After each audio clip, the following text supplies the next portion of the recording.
দৰিদ্ৰ কিশোৰৰ চিকিৎসাৰ বাবে ৰাইজে তুলিছে ধান মাহ। গহপুৰৰ সকুৰা গাঁৱৰ দৃশ্য আমি দেখুৱাইছোঁ আপোনালোকক। অতি দৰিদ্ৰ পৰিয়ালৰ নৱজিৎ দাস নামৰ কিশোৰজন ব্ৰেইন টিউমাৰত আক্ৰান্ত।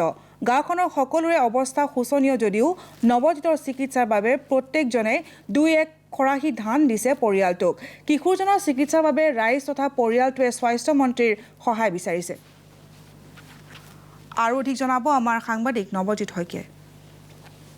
নিশ্চয়কৈ মই বৰ্তমান উপস্থিত হৈছোঁ এই গহপুৰৰ সকুৰা গাঁৱত। আৰু সকুৰা গাঁৱৰ এজন কিশোৰ নাম হৈছে তেওঁ নৱজিৎ দাস। আৰু এই নৱজিৎ দাস বৰ্তমান তেওঁ বিচনাত পৰি থাকিব লগা হৈছে আৰু বিশেষকৈ চিকিৎসাৰ অভাৱত এনেধৰণে পৰি থাকিব লগা হৈছে। ব্ৰেইন টিউমাৰৰ লগত কিডনী বিফল হোৱাৰ কাৰণে তেওঁ এনেধৰণে শয্যাগত অৱস্থাত আছে। আৰু বিশেষকৈ দৰিদ্ৰ পৰিয়ালৰ এই বৰ্তমান টকা পইচাৰ অভাৱৰ বাবে তেওঁক চিকিৎসালয়লৈ নিব পৰা নাই। আমি সকলো কথা মাতৃৰ পৰা জানিম। কওকচোন কি হৈছিলে আপোনালোকৰ? তাৰমানে প্ৰথমতে কাণ গেলা, কাণ বিষ, তাৰপিছত গুৱাহাটীলৈ লৈ গ'লোঁ।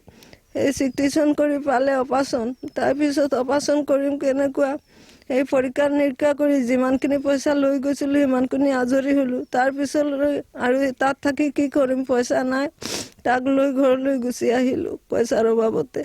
এতিয়া আমাৰ একো উপায় নাই। এতিয়া আমি ৰাইজৰ সহায়তে চলি আছোঁ। ৰাইজে খুৱাই আছে, ৰাইজে খৰচা পাতি চলাই আছে। তেনেকুৱা অৱস্থাতে আছোঁ আমি। আমাৰ ক'বলৈ আৰু উপায় নাই।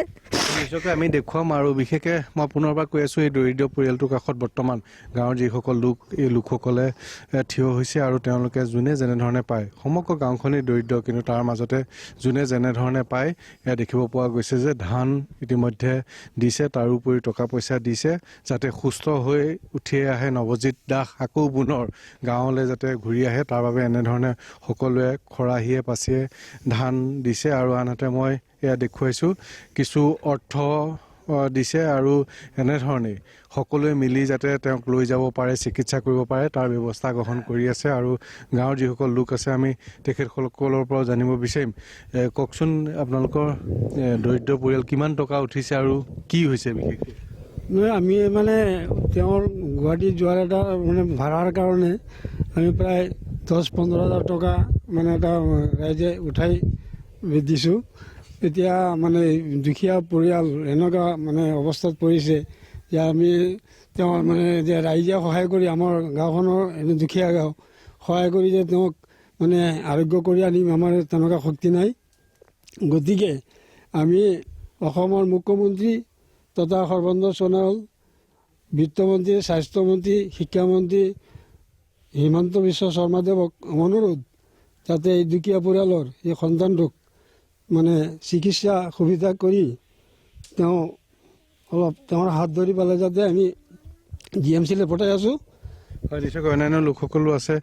কওকচোন ধানো দিছে, মানুহে টকা পইচাও দিছে, কিমান গোট খাইছে ধান আৰু টকা পইচা কিমান? হয়, এই আমাৰ ৰাইজে অলপ সাহায্য হিচাপত আমি ধান আৰু পইচাৰে যিমানে পাৰোঁ সহায় সুবিধা কৰিবৰ কাৰণে, এই পেচেণ্টটো আমি বচাবৰ কাৰণে আমি আৰু চৰকাৰৰ ওচৰতো আমি প্ৰাৰ্থনা কৰিছোঁ, বহুত প্ৰাৰ্থনা কৰিছোঁ। কওকচোন আপোনালোকে দেউতাকো কিছু অসুবিধা আছে, বৰ্তমান কিমান টকা গোট খাইছে? টকা তাৰমানে প্ৰায় 10-15 হাজাৰ টকা এতিয়া গোট খাইছে।